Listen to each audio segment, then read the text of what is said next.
सास, माँ, बहू और बेटी। नहीं नहीं, ये कहानी इन सारे के सारे रिश्तों की नहीं, बल्कि 2 रिश्तों में ही सभी रिश्तों के होने की है। अरे बहू, मेरे और तेरे ससुर जी की रोटी मत बनाना, मैं बना लूंगी, दिन तक ठंडी हो जाती है। बहू जो कि एक वर्किंग लेडी थी। नहीं नहीं माँ जी, मैं अच्छे से कपड़े में लपेट देती हूँ ना, आप क्यों मेहनत करेंगी, माइक्रोवेव में गर्म कर लेना। अरे नहीं बहू, मेहनत मत कर, वैसे भी ऑफिस में कम मेहनत होती है क्या, जा रहने दे। लेकिन बहू मानती नहीं, वो सास ससुर की रोटी बना कर ही जाती है।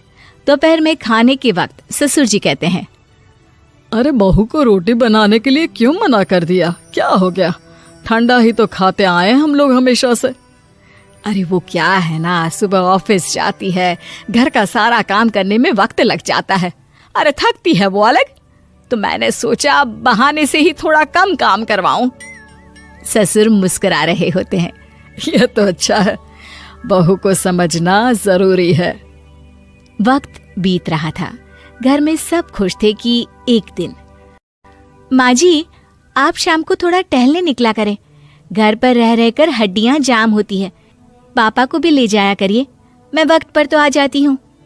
बहू ठीक 5 बजे ऑफिस से घर आ जाती है, फिर चाय नाश्ता बनाकर सास ससुर के साथ बैठती, उन लोगों को सारा दिन का हाल बताती। रात को पति घर आता है। क्या बात है बेटा, ऑफिस से आकर कभी हम लोगों के साथ भी बैठा कर। अरे माँ, दिन रात काम करके मन ही नहीं करता, अगले दिन की फिर तैयारी होती है, आप और पापा ही कमरे में आ जाओ। इससे अच्छी तो बहू है, कितना भी थकी रहे, घर आकर हम लोगों के लिए चाय नाश्ता बनाना, फिर बातें करना। बहू ना होती तो हम बुढ़ा बुढ़िया तो बैठे ही रह जाते। सास और ससुर अब बहू के कहने पर शाम की सैर पर निकलने लगते हैं। सास की कई सहेलियां बनती है तो ससुर को भी कुछ बुजुर्ग लोगों का ग्रुप मिल जाता है। कैसा रहा सहेलियों के साथ शाम का वक्त? हम लोगों ने तो भाई खूब योगा किया। अरे हम लोगों को गप्पों से फुर्सत ही नहीं होती। वैसे मिसेस मल्होत्रा आज बहू के बारे में कुछ बोल रही थी। तभी वहाँ ऑफिस से बहू आ जाती है जो जींस और टॉप में होती है। क्या बात है माँ, क्या कह रही थी आपकी सहेली आपकी बहू के लिए? सास इस बार बहू को कुछ अलग तरीके से देखती है और उल्टा सवाल ही दाग देती है। क्या कह रही थी वो हटा, ये बता, तेरे ऑफिस में तो मर्द भी काम करते होंगे ना? बहू जो अब तक मजाक कर रही थी वो सीरियस हो जाती है। मर्द होंगे नहीं माँ जी, मर्द ही ज्यादा है, हम 5 ही लड़कियां हैं ऑफिस में। अरे तो अच्छा लगता है क्या ऐसे कपड़े पहनती हो? कल से तुम ना साड़ी पहनकर ऑफिस जाना, और हाँ, शाम का नाश्ता थोड़ा जल्दी बनाया करो, नाश्ता बनाकर बाद में ही ऑफिस के कपड़े चेंज करने जाना। बहू को समझ में नहीं आता कि सास को हो क्या गया है, लेकिन वो कुछ नहीं कहती, सीधे किचन में जाकर चाय नाश्ता बनाती है और सास ससुर को दे देती है। अगले रोज बहू ऑफिस के लिए तैयार होती है तो खूब सुंदर सी साड़ी पहनती है और ऑफिस के लिए निकलने से पहले सास और ससुर के पैर छूती है और निकल जाती है। क्या बात है, आज मेधा के ऑफिस में लग रहा है कोई फंक्शन है। अच्छा, पता नहीं, मुझे तो बताया नहीं, वैसे तो सारी बात करती रहती है। अरे देखा नहीं कैसे साड़ी पहनकर जा रही थी? अरे वो तो मैंने ही बोला है उसे। अरे अच्छा लगता है क्या रोज रोज ऐसे सूट या जींस में जाना?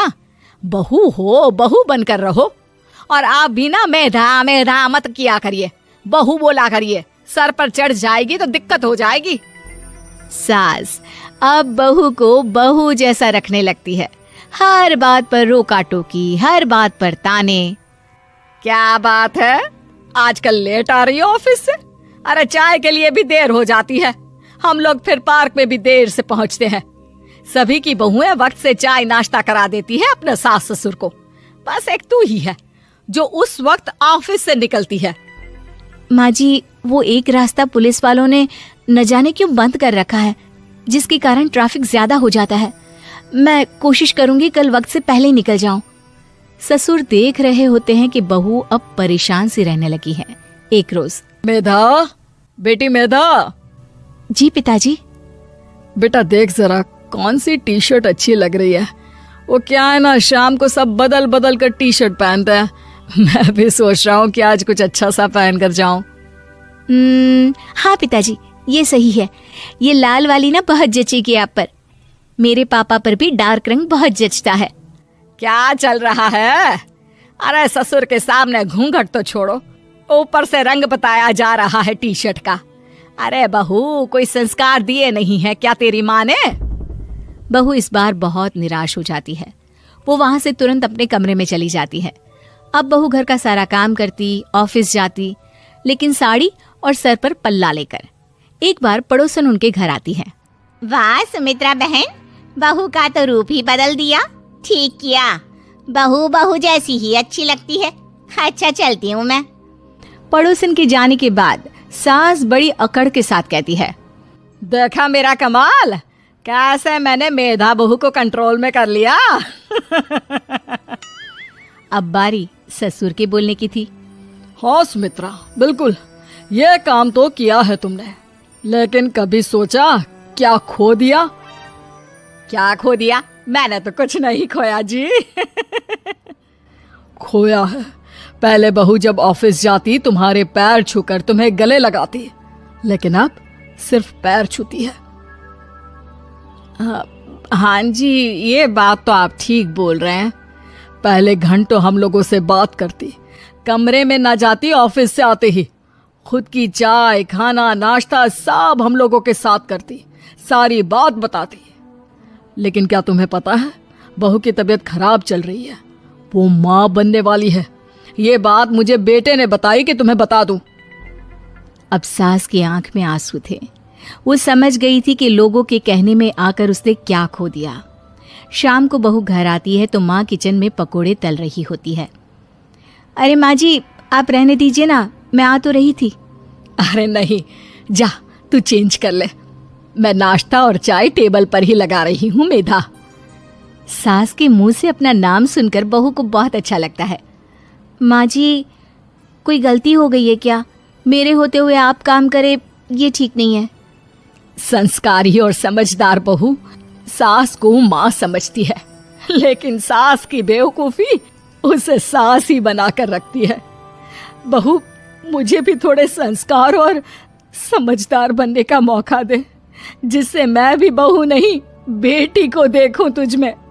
और हाँ, मेरा होने वाला पोता क्या कहेगा कि दादी ने तो मेरी माँ को बहुत परेशान किया। बहू सास को गले लगा लेती है। नहीं माँ जी, वो कहेगा कि माँ को तो दादी ने बेटी बनाकर रखा है।